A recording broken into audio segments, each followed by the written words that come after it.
Welcome everyone. I'm absolutely delighted to be in conversation today with Claire and Kathy from the IDEO Research Programme. My name is Emma Smith. I'm the project manager of Empowered Conversations, which is a project of Age UK Salford. Hello Kate from Manchester. So our plan today is, I'll give you a little bit of background. I'm going to hand over to Kathy and Claire, and I'm going to sit back and we're all going to listen to find out about their work. And then right at the end, we're going to make sure there's time for question and answers. So at any point today, rather than write it down, if you have a question, you can pop it in the Q&A and we'll make sure that at the end of the presentation, we'll pick those up and we'll ask, or I'll pick those up and we'll ask Kathy and Claire. That sound okay? Amazing. Thank you so much, Kathy. Thank you so much, Claire, for giving your time today to share your work. And thanks to everyone for coming along to watch this webinar. So a little bit of background on Empowered. We deliver communication courses for family caregivers of people with dementia across Greater Manchester. And we deliver two. So we have Empowered Conversations and we also have Moving Beyond Words. We also offer one-to-one dementia-focused therapeutic support for family caregivers. We run webinars, we have a monthly bereavement group, and we also have a carer's voice group. I don't think I've got anything else to add, so I'm going to smoothly hand over to Kathy and Claire to find out more about their project. Okay, thank you very much. I'm just going to share screen and hopefully that will come through. And I've made sure to click share sound, but do wave at me madly if that goes wrong when we come to that moment. So hello everybody, lovely to be here. And hopefully you are in the right place for putting dementia on stage. We're going to be thinking through two productions that the IDEO Research Programme put on stage today and how those started conversations. So very briefly, kind of what you can expect from this presentation, we will introduce you to the IDEO Research Programme. You can see our full title and funders up here. And then myself, so I'm the Research Translation and Impact Manager for IDEO, and Dr Claire Pentecost, who is the Programme Manager. We're going to talk you through sort of three areas: the process, performance and impact of two particular productions which focused on the experience of living with dementia. That's the play/film, it was both, The World Turned Upside Down, and the bilingual opera Bont, or The Bridge. And then we'll come to you for Q&A. Claire, over to you. So just really briefly, we will be giving you a little bit more of an introduction. Sorry, I've gone blank. I'm still here. Just a minor technical glitch, but I am here. So IDEO Programme has been looking into researching mild to moderate dementia for people in the community since 2014. So we've been collecting data from people with dementia and carers, looking at physical and mental aspects of health, and also sociological aspects of health that could influence well-being. And we've been looking at things that might predict those things over time, as well as at snapshot time points for people. We've also collected in-depth conversational type qualitative interviews, so in-depth conversations with people with dementia and carers about their own personal experiences, and we've got lots of those as well.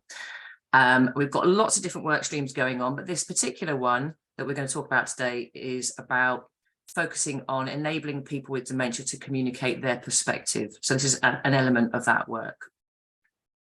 Okay. I like putting that slide up because we see a lot of our friends who we work with. So to begin with, we're going to look at process. So how did we go about putting these performances on? How did that work? And at the heart of that are two terms which I'm sure you may already know, but I'll just briefly introduce. So co-production, the idea of working with people with dementia and carers, who are of course our population and the people who we're focusing on representing. And so wanting to do it justice, you've got to work with those people to find out, you know, does this make sense to you? What doesn't? How would you approach this? So they have been part of the process from sort of day dot right through to the editing process, and as we move into kind of screening a performance. And then research translation, which is sort of my role, and it's nothing to do with languages because my language learning capacity is quite poor. But this idea of how can you take what are generally speaking quite complex research findings, how can we reorganize those into different formats and resources and ways of speaking to different audiences? So in this case, we're thinking about translating them into performances, so a play, a film, an opera. So research translation involves that kind of maneuvering process from those very rich evidence-based findings into something that the general public or whoever your given population, your given audience is. Claire. So for we're going to show you two things. We're going to show you The World Turned Upside Down, which is a play and a film. And we're also going to show the opera. So The World Turned Upside Down, we had a steering group. So we had members of the research team. So Linda Clare heads that up, and she's the professor of clinical psychology and aging and dementia at Exeter University. We had the director who had experience in using forum techniques to play around with audiences' reactions to scenes.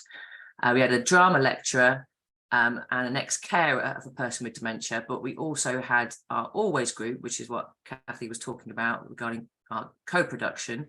And our Always group informed the scenes and helped teach the actors how to, what it was like to have dementia. And also they helped to think about how to put together the film in the most impactful and meaningful way as well. So they had very strong influence about what we did alongside the researchers. In regards to the research translation, we had for The World Turned Upside Down, we provided transcripts of interviews with people with dementia. They're fairly random, to be honest, but we gave them just the words that the person with dementia had said, and then the actors went through it and acted them out in like a monologue to sort of get used to the rhythm and the ways of speaking and some of the aspects of people's lives. And that all helped to inform the actors how to be in their various roles. But they weren't, all the characters were completely fictional and made up of lots of different types of people's experiences. And a similar thing was done with the opera. So we had story development, the words and the music, and the actors' training were all informed by the Always group and our own knowledge of dementia. And together we came up with some of the things that you're going to see today. So it was all very democratically put together, put it that way. And that's why we think it's useful and it works for people. Okay. Brilliant. So a kind of overview of The World Turned Upside Down, where that came from. So the original play was staged 3 times in Exeter in January 2022. We very nearly got derailed by the introduction of the Omicron variant, but we luckily did manage to make it to stage. And those audiences, 2 of them were for a general public audience, and 1 of them was 6th form drama students from Exeter College. So really interesting to have those different perspectives. We filmed all of that, and as you'll see, there's lots of process built into the film, not just the performances. And that film documentary was released in the September of the same year. And it has had so far over 4,700 views and 11 public screenings. Now, I recognise that in the world of YouTube, those figures are quite small, but in the world of academic research YouTube, that is pretty astonishing. Okay, so here are some images to brighten up the screen a little bit. So basically in the top left-hand corner, this is our promo poster.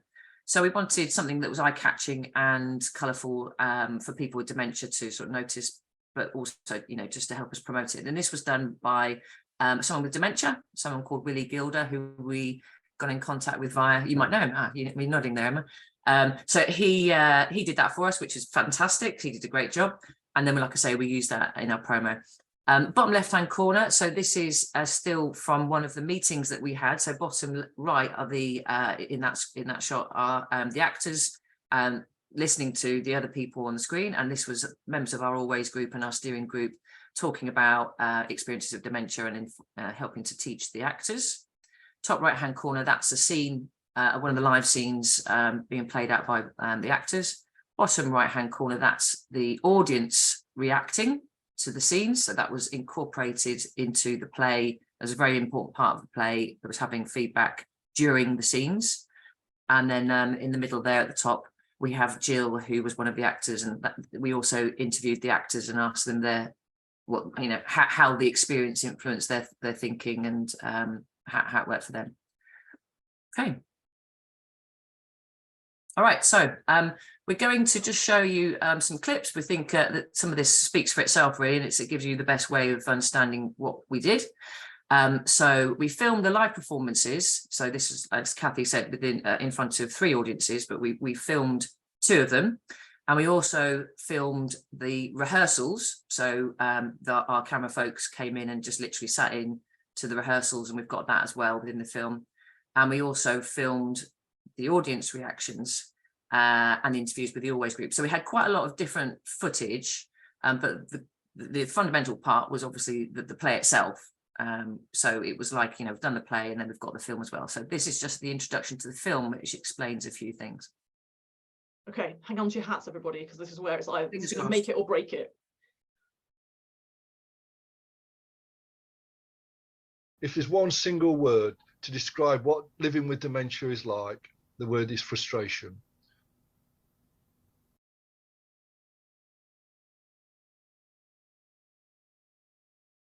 They kind of got this idea in their head of what dementia is, but they're not giving the person a chance to explain how it's affecting their life.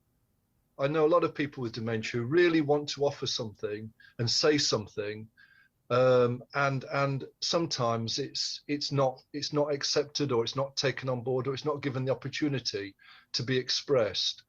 The way people are spoken to and looked and facial positions, all these things are really important. What you're about to see is a film about a theatre production, The World Turned Upside Down.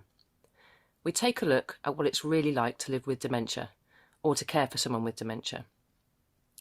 The idea came from a conversation between Professor Linda Clare and director Paul Jepson. They were talking about using theatre to share research findings in a way that could make a difference, also about how unrealistic a lot of portrayals of dementia are. Linda runs Ideal, and Ideal is 10 years old. It's a research programme about improving the experience of living with dementia. A group of people living with dementia and carers called the Always group help guide Ideal. You'll see some of them in this film. The World Turned Upside Down uses evidence gathered in the Ideal research programme. Over 1,500 people living with dementia have taken part, as well as 1,200 carers. What you'll see in the film are scenes based on these people's stories, but of course no individuals are named. The stories and the discussions with the Always group help the actors to understand how to portray the experience of living with dementia. We chose the theme of communication. Our aim was to explore where communication can go wrong and to find ways of communicating better for everyone involved. In this film, you'll see 3 actors improvising scenes. They are of key points in life for people with dementia, from first noticing symptoms to diagnosis and right the way through to moving into a care home. The actors play multiple characters. You'll see the rehearsals, you'll see the performances, you'll see the audience discussions, and you'll see the audience's ideas tested in the scenes. The film acknowledges the challenges of living with dementia and offers hope about communicating and caring that is relevant for anyone affected. It's also an exploration of the process of learning about how to portray the experiences of people living with dementia and the personal impact this had on the actors. Okay, we're tantalising you. We're going to stop it there, but hopefully you will be so intrigued you'll want to watch the whole thing. And there's more to come, of course, of these clips in the presentation. So that's the introduction to The World Turned Upside Down. If we just momentarily turn to a Bont, or the bridge. So this was another project that was funded by the Arts Council of Wales and took place in North Wales, so on Holyhead in Anglesey and Bangor. And the idea here was to come up with another way of speaking to people. So how can we use music, instrumental music, and the power of the human voice through song? How might that emotively engage people in thinking about communication and the ways in which people living with dementia might feel shut out, might feel their voices aren't heard, aren't listened to, are taken away?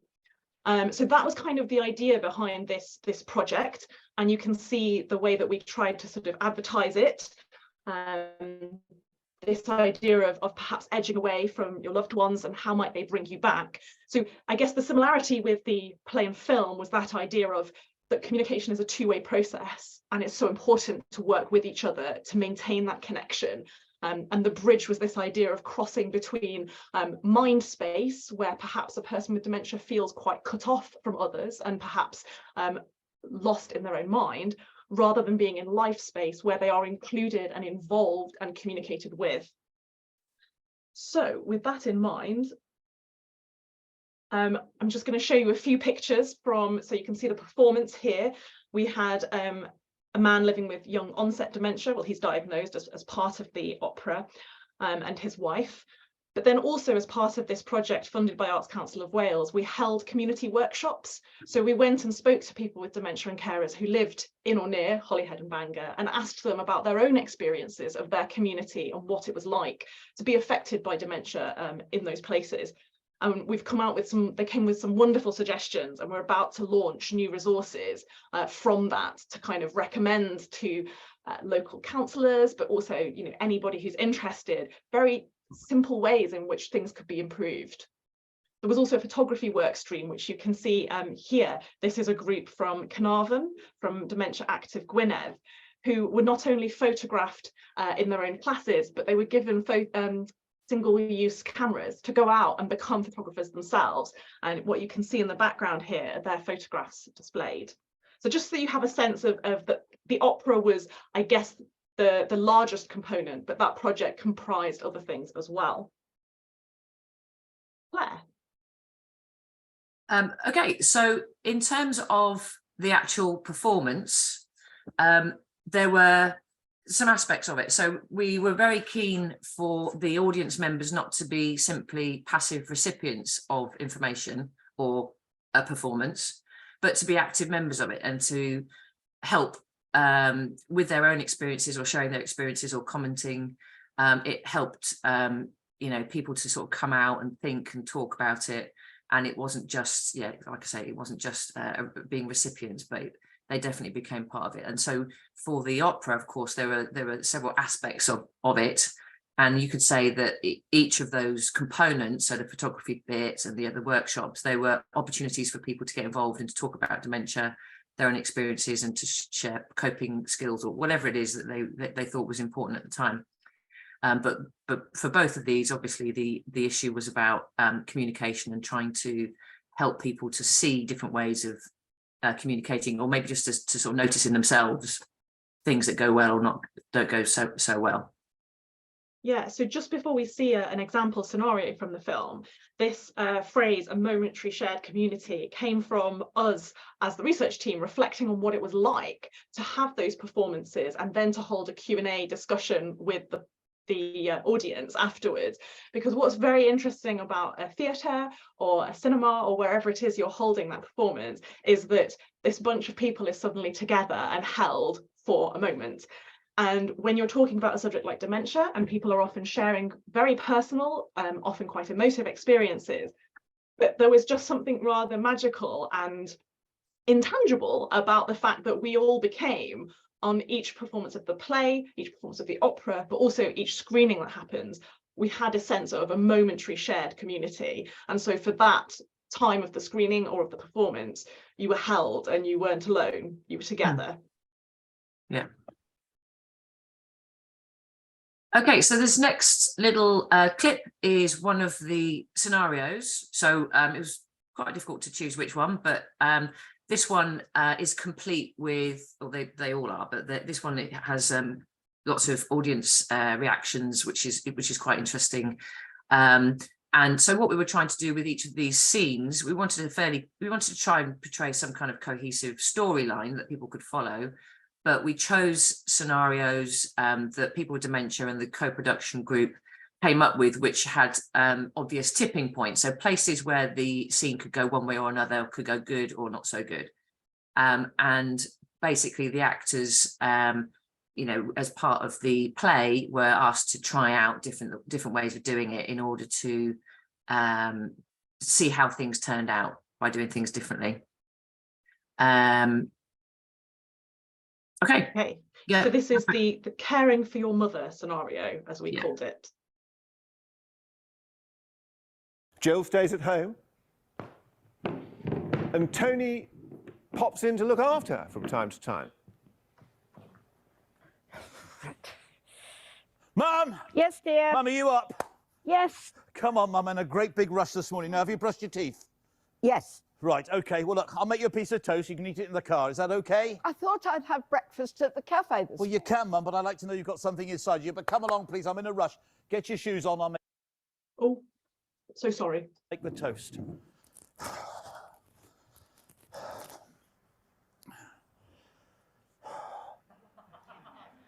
Mum, Yes?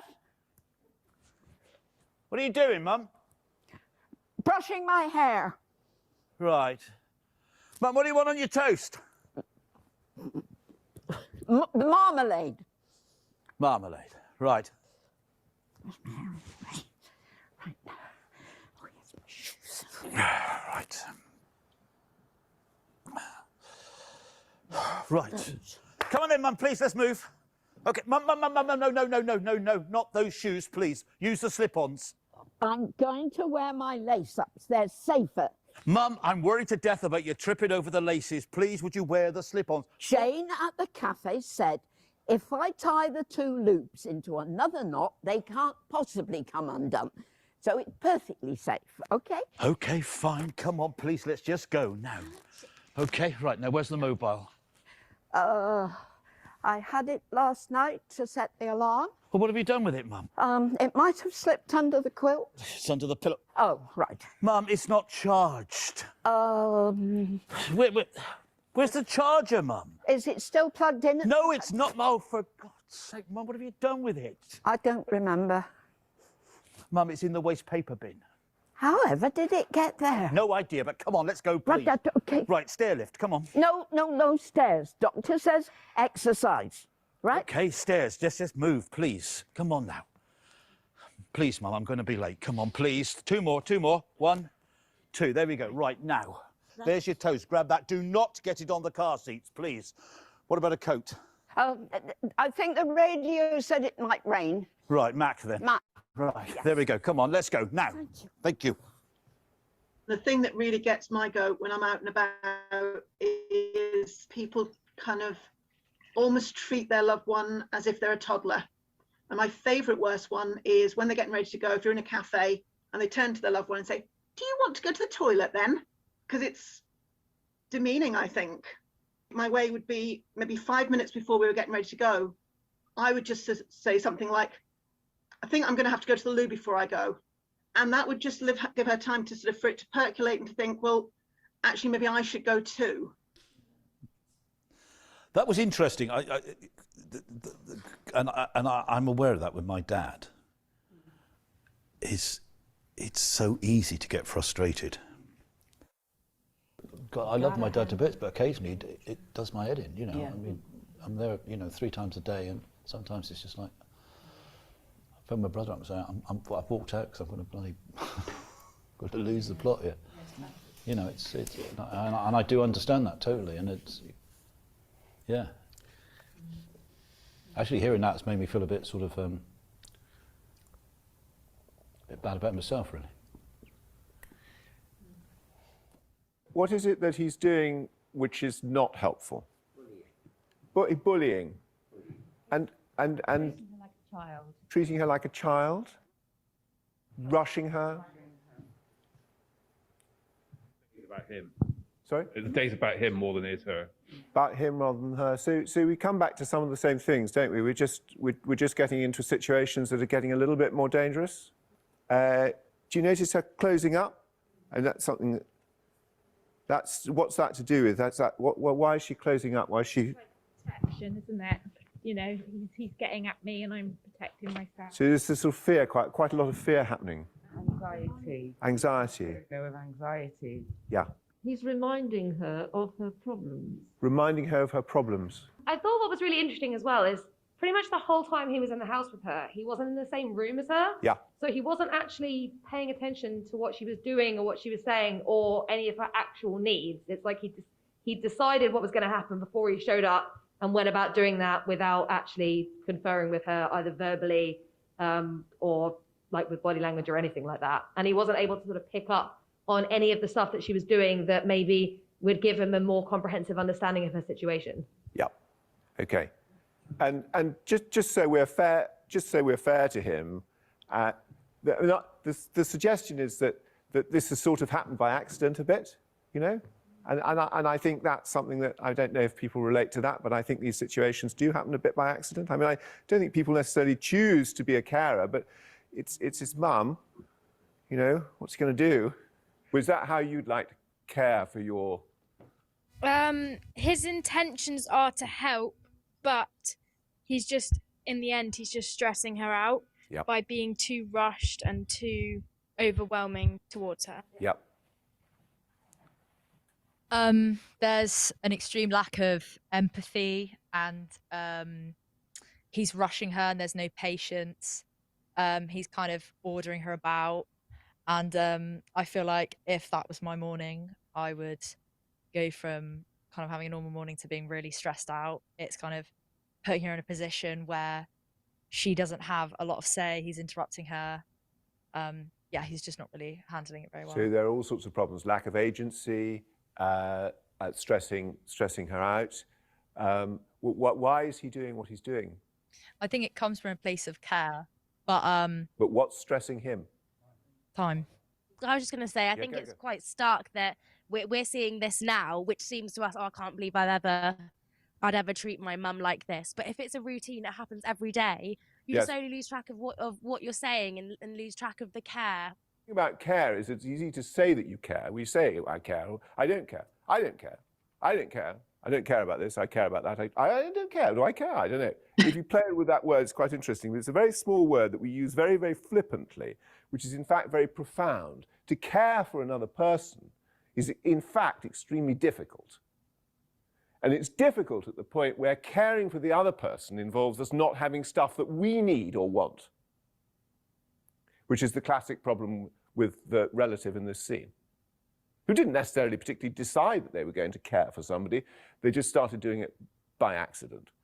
What would have to change about the way you related to her for you to find it less stressful to relate to her if you were the same person, is the question. You don't have to answer me, but I want you to see you do the scene again. Okay.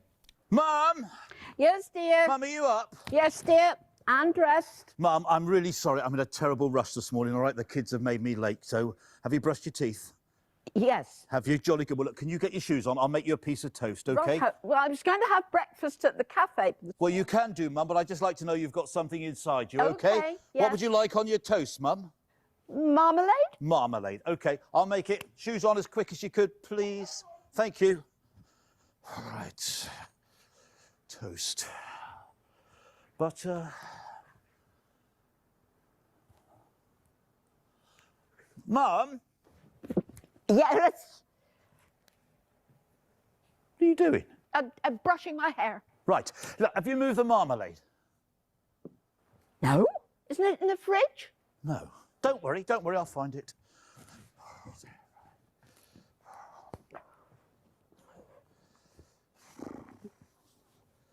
Oh, that'll do. Right. OK, then, how are we doing? OK. Oh, Mum.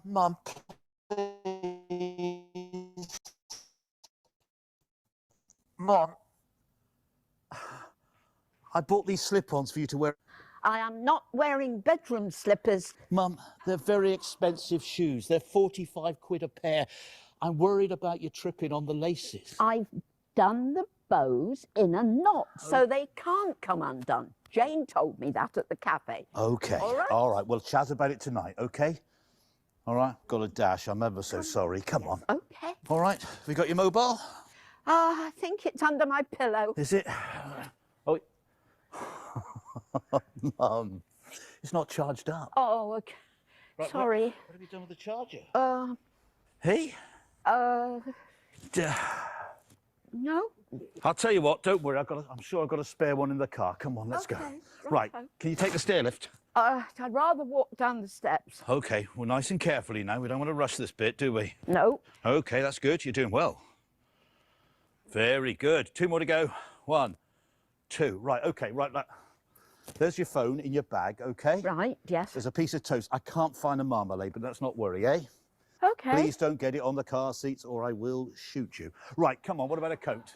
Aren't you picking me up after work? Well, hopefully, yes. Well, in that case, I don't need a coat, do I? Well, take a light one just in case. All right. Let's go then. There we are.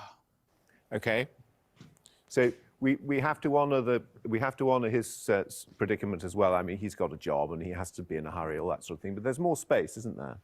It's better, isn't it? I mean, he pops upstairs when he's making the toast. Popped upstairs, are you making the toast, didn't you? Yeah. He doesn't take her to task over the phone. You just a little bit, it's a bit easier, yeah? So he's decided not to let the pressure work on him. Right. Let's ramp it up. Oh, no, don't do that. So 6 or 8 months' time. I do apologise. Also, I apologise that I stopped it. I was so worried that the Q&A was somebody going, I can't hear or see anything. So that just gives you one sample scenario of, I think there are 5 separate scenarios as part of the documentary. Now, that film and all the scenarios are already freely available for you on YouTube, along with a screening pack so that you could use them with students, with family members, whoever you like. Forthcoming, we're going to have the English performance of the opera, but right now, I'm just going to play you the very quick trailer just so you can hear a little bit and just get a taster of what that was like. And I do apologise that I think you're going to hear my best sort of radio narration voice.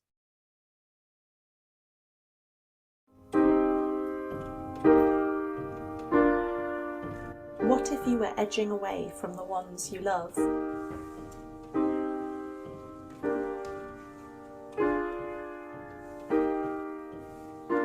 How could they bring you back? The Bridge is a new one-act opera which explores the nuances of living with dementia for both the individual and those around them.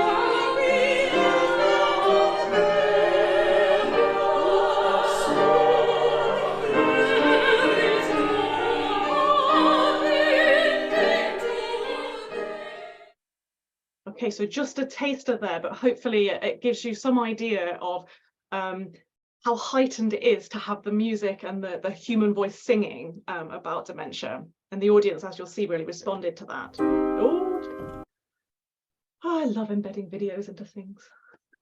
Just to add, I attended the opera, and I'm not generally an opera person. I will say that with open hands, very openly.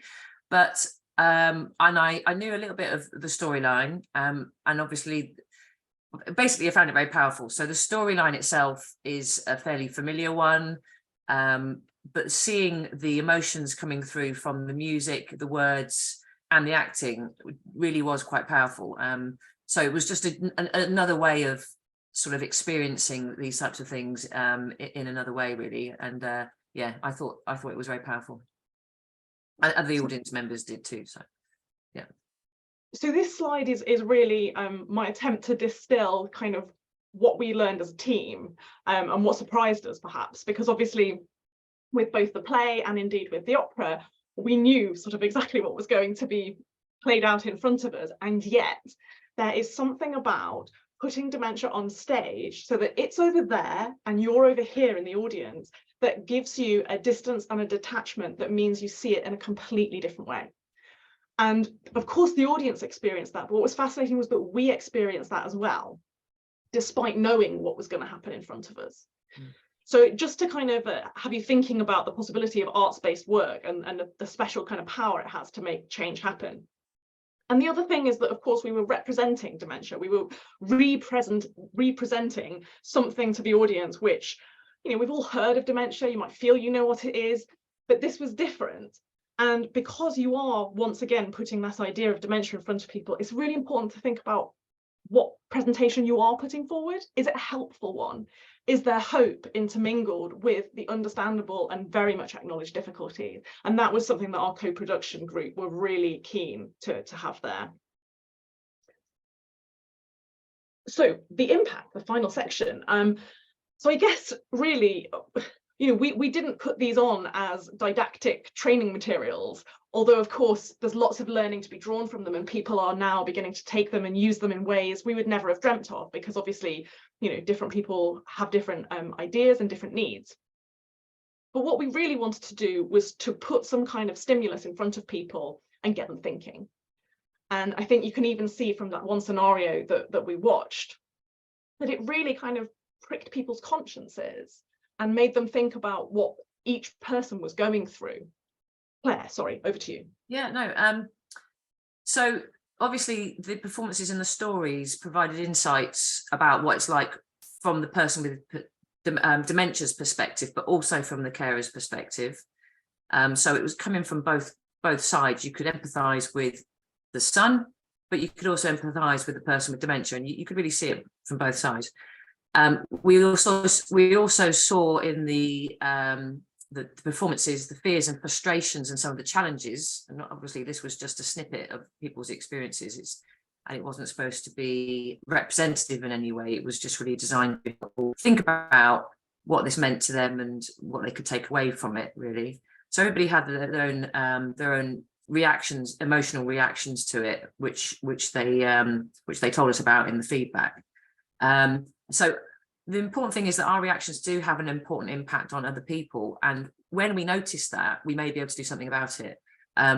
Well, I know I was obviously very deeply involved in the play itself. I was there at the rehearsals and everything else, but it did make me look at my own behaviour in my own personal relationships and think about, okay, okay, I do have options here. I could say this now, or I could say something else now or later, and it would have a different outcome. So having that self-awareness actually is a good place to start, and that was just my own personal reflection, really, of being involved in it, really. Okay. So we're just going to give two examples, one from the play and one from the opera, of what the audience members told us in their feedback. So we basically gave every audience member a card, and for the play, we gave them the prompt: we'd like you to finish the sentence, "This play made me realise," and then, you know, to find out, to elicit some responses. And what one person said was, we all have a responsibility within our relationships for how we communicate. Sometimes there isn't a fix, though. Good communication is easy in theory, but harder when you add all the emotions and other baggage in any given situation. Mm. So hopefully you can see that this person is really beginning to kind of unpick the complexities of communication, but also realize their own role in that, and that we do have agency. So although the film and the play make you realize, oh gosh, this is really complex, this is really tricky, it also shows you that there are things you can do, and that you don't have to remain stuck in those same scenarios. You can actually change something. And then from an opera audience member, they commented that it was very well acted. The emotions of the man were well observed. A lack of hope at the start is heartbreaking. Communicate with me. I will take this away. Very poignant. So, I mean, a wonderful take home for that person, because if we can keep one person really attempting to communicate with a person with dementia, then that is enough for me. Just to add really quickly, the work that we did with the actors and the fact we had the Always group involved and our own research, I mean, it's not perfect in any way. We could do it again and do things differently, but people were drawn into the characters. So that was the talent of the actors that we chose, the directors and the other people that were involved, but they did have a good training to get some insights. They could have done a lot more. We had limited budget and everything else. They could have spent a lot more time, but that helps obviously to get people to sort of get into the story and start thinking about their own behaviours and things, which was great. So this next clip is. So some audience members were thinking about the implications of what they saw. So this is just an example. I'll say a bit more at the end, Kathy.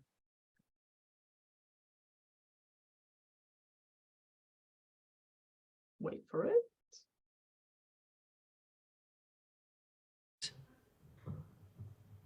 That was sort of what I was just thinking. And I was just thinking what I think has really made me realise today is how little communication training, understanding of dementia training we offer to carers early days, but then carry it on through that diagnosis and through their process. So they might get some sort of support right at the start, but actually you've got to go back and revisit that as the person's condition changes. And, you know, you could have those conversations about, in the early days, about, you know, sit down, think about what your future would look like, think about the things that be acceptable to you, but also the communication techniques that you were teaching there. Families are just left to work it out themselves. You know, and it comes down to their sort of personality types or how their relationship work in their family. They're not taught communication skills like that. So this person was actually a OT, and so they were thinking about their own, you know, they're reflecting on their own, the own implications for her personally. She mentioned about teaching, and we weren't really trying to teach anything in particular. We were just allowing people to reflect from their own personal perspective, and the whole thing was a bit of an experiment. So the idea was, you know, how can we change the scenes? What will people want to do differently, and what will be the things that come out as being important in order to communicate better? So the important thing is that everyone's got their own insights and reactions to it, and like I say, this was never designed to be a training package. This is just a way of getting people to think about themselves as well as about people with dementia and carers. So, this is another reflection. This is from Paul, and we asked the actors what they thought too. I met quite a lot of quite amazing people doing the project, and a lot of the expectations that I would have had about people with the condition were proved to be wrong. And I think that the variety of people's responses is far wider than I was expecting.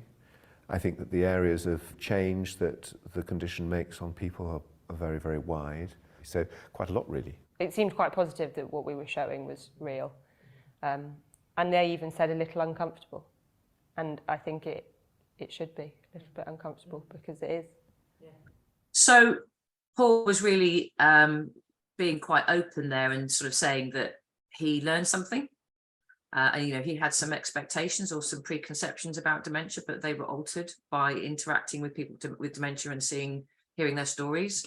And we depicted people, two people with dementia, one person with an early onset dementia and someone who was a bit later on. So we tried to, you know, not be stereotypical in depicting what people expect people with dementia to be like. So it's important to be open-minded and to inquire rather than to make assumptions, basically. And I think that's fairly obvious. And yeah, it is uncomfortable because some of these things aren't easy. And so being honest about our own reactions to them, I think, is also useful, but not easy. And it's not easy. It's not easy to stop yourself because that's how we behave as humans. But noticing, I think, is important. And people do have quite emotive reactions to seeing, you know, the film as well. I mean, in the guide I wrote about putting on a screening, or the blog I wrote, I can't quite remember how I did it. I said, you know, be prepared that somebody may cry. You know, that does happen, and that's okay. In fact, it's healthy, because, you know, one of the key take-home messages from our perspective was that every time we put on one of these events, we found that there is a whole group of people out there, wherever you are. I've been all over the place running these. There's always people who want that opportunity to talk about dementia in a supportive environment. And the fact that they do find it so moving suggests they're not getting those outlets elsewhere. So it's so important to give people those options and those opportunities. And if you can, you know, please do run your own screening. We've made it available so that you can. So other take-home messages, you know, everybody has a role. All of our communities involve people affected by dementia, whether that's living with the condition or caring for a relative or a friend. So we all need to be better communicators. But it's also really important to recognise that small things can make a big difference. We're not asking the earth here, you know, and nobody was during the play or the opera. It's really about just kind of maybe adjusting or reframing or giving yourself that moment to go, do you know what, I'm absolutely at my limit, step away. Yeah, so just adding to that, really. So I think maybe the way that some people might define communication would be two people sat in a room and having a conversation. It's so for us, we sort of realised that it's wider than that. We're that was part of it. So it was the interactions between individuals, and maybe more than two individuals in some cases, obviously, groups or families or whatever. But it's the wider communication about dementia per se as well. So it's how we put out messages. So if you've ever looked at any of our other resources, we try to give hope and not be stereotypical in the way we obviously, we're representing people who have very different experiences on an individual level. So involving people with dementia in the training, in the public awareness raising, because they've obviously got a lot to say about how this could be done better and what they notice isn't working well in regards to how dementia is spoken about. And in regards to the small things, so when we did the rehearsals, so basically in order to prepare for the live performances, the director asked the actors to have a go at all sorts of different possible ways of dealing with whichever was the tipping point. So they tried loads of different things in order to be a bit ready for when the audience members might have said, oh, do this or do that. But sometimes, or quite often, the changes that they were making were very subtle.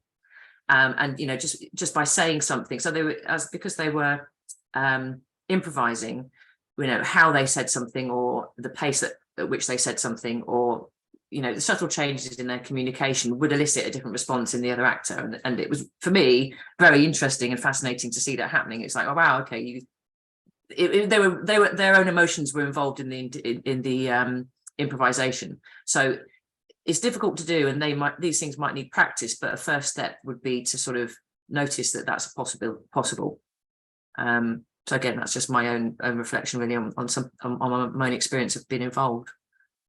But you might have you've just seen one of the scenes, and you might have had different reactions to that scene. You might have noticed other things or behaviours or ways of being which may have worked differently or better.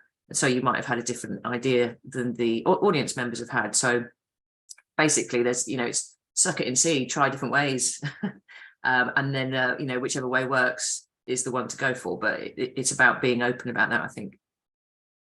Okay.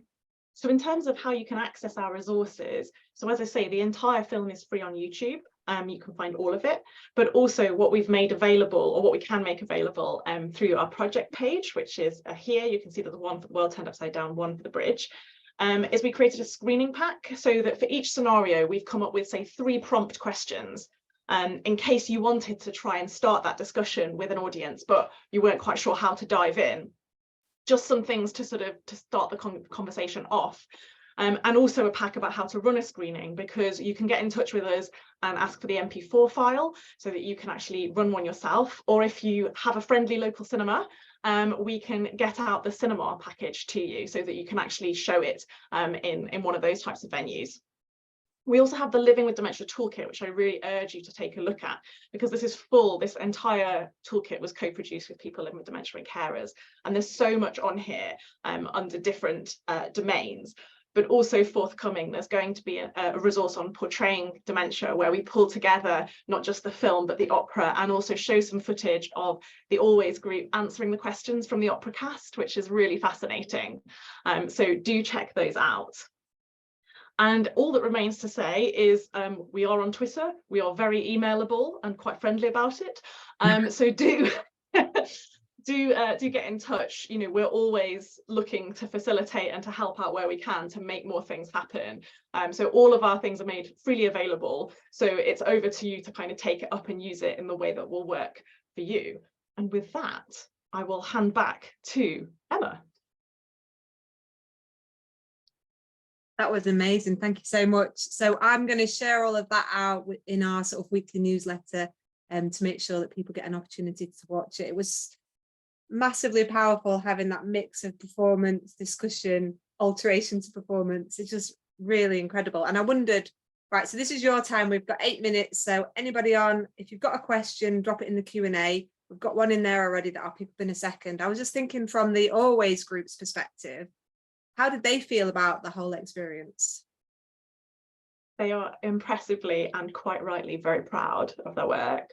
And actually, at the very end of the film, you hear the film ends with two members of the Always group who were part of the editing process, and they sort of give their reflections about the whole process of putting the film together and what they feel it does well and what was learned. But I guess one of the things that's really pleasing for us is that people with dementia, and not just our Always group, but we showed it with the Three Nations Working Group and various other groups. And what really makes us pleased is that they go, yeah, you got it. I want to show that to people. That's useful.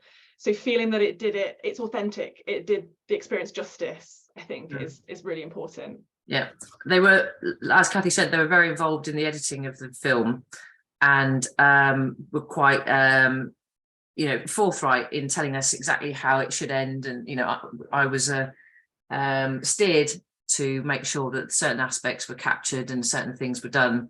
And so they did feel that they had good ownership of the product at the end.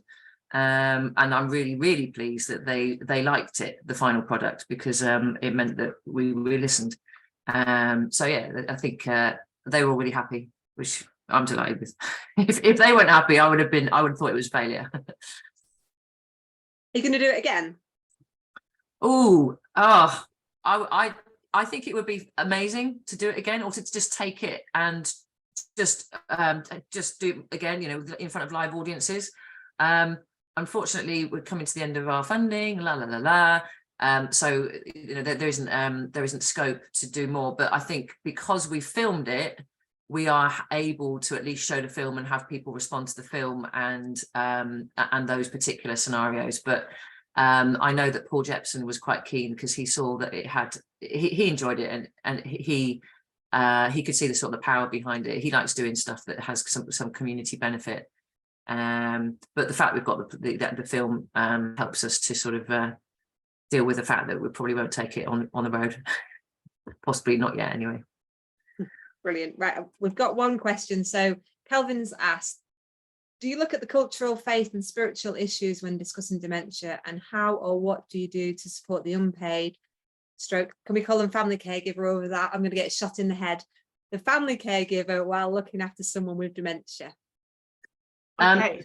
It's a bit of a two-pronged question. So if I take the first bit about the cultural spiritual issues, and then you take the bit about unpaid carers, Claire, is that right? Fab. So thank you for the question. Excellent question. And yeah, so ideal, it's a longitudinal cohort study. So people have been answering very, very large questionnaires at 6 time points to kind of track progress. And definitely there were questions around this idea of religion or spirituality, whatever that means to you, but also your culture. Because of course we know that for some people, if you're embedded in a church community or a faith community, that can be hugely supportive for you.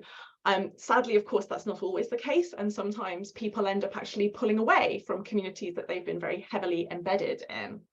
Now, I, of course, don't have my handy map to hand, but I believe that when it was sort of statistically modelled, we didn't find that sort of religion and spirituality factors were particularly significant in moderating how people felt about their lives en masse. However, of course, for the individual, it's hugely important.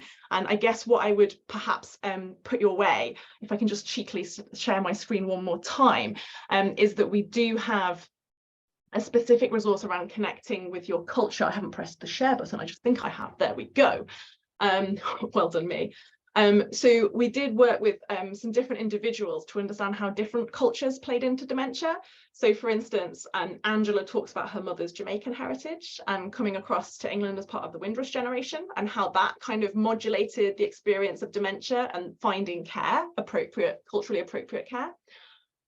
We also worked with the Chinese Wellbeing Group up in Liverpool, who told us about what's important for them culturally. But also the Umid group in Liverpool, and there's a lovely video where you can see they put on this event where it was just an absolute kind of celebration of all different cultures with food and performances and fabrics and all the rest of it. So you're absolutely right that that's crucially important, and in as far as we can, we've done our best to represent that. Claire. Yeah, so the study is about living well with dementia. But we also, we focused on people with dementia as our main questions, but it was extremely important, and part of that question was exploring the views and the experiences of people who were carers of the people that we recruited with dementia. So we have parallel data the person with dementia and their carer, and so we're very interested on what helps them to live well as well. So yes, we do take that very seriously. We do have a lot of resources on the toolkit that Kathy has just put up, which is for carers. So it's from the carer's perspective. Just something interesting that we learned in the study is that, as you probably could guess, that there's the well-being of the person with dementia is very much related to how well the carer is getting on, and there are reciprocal benefits between them. So if the person with dementia isn't doing very well, the carer doesn't do very well, and vice versa. So the relationship of these two people, or more than two people, has a real impact on each other. So that's something to consider. Obviously, we need to look after the carer and the person with dementia in all these conversations, because it wouldn't work. It just simply wouldn't work without thinking about that. But yes, there are, though the focus, like I say, is dementia and not carers per se, but there's plenty of resources that we've identified, and the important things that are useful for carers that we've tried to put out in the public domain through our publications, but also in the toolkit and other things that we're doing as well. So we hope that we've catered for that. Thank you. Oh, Claire Bennett. I don't have a question, but just to say, fabulous work you're doing and very informative. I've learned a lot regarding communication with my mom, who has dementia, from attending the Empowered Conversations courses, which are great, and learning on the job. But some days when juggling so many roles, it can be a challenge. I try to step away at times to refocus again with my communication with mum, as when we get it right, mum and I have so much happier, and our days are so much more enjoyable. Yeah, perfect. Oh, that's really nice to hear. I think it's really useful to know that your experiences aren't likely to be, you're not likely to be on your own in some of the things. So I think the part of the thing we did in the play and the reactions that we've got, people really like to know that they're not alone, and that things are happening elsewhere. Other people are struggling in similar ways, and that is empowering in itself. But it's really great that Claire, that you're getting involved and looking out there and seeing what support is available, because you know, that I'm sure is helpful. I'm really glad to hear it. It's definitely a really powerful component of the course that we deliver. It's that, you know, that connecting with each other, the caregivers connecting with each other. Sadly, we are at time, people. We're at 2:30. So Kathy, Claire, thank you so much for your time today. It's been fascinating. I want to carry on having conversations. I want to ask if we can use some of the film within our communication course, because I think it would spark lots of different conversations. Yes, you're welcome. It's all free and available, and please go and do it. If you do it, let us know, just because it'd be lovely to hear about if you've used it. But please do have a look. Yeah, go for it. It's there for you, and that's why we've done it. Amazing. Thank you so much. And yeah, let's carry on chatting if that's okay. Great stuff.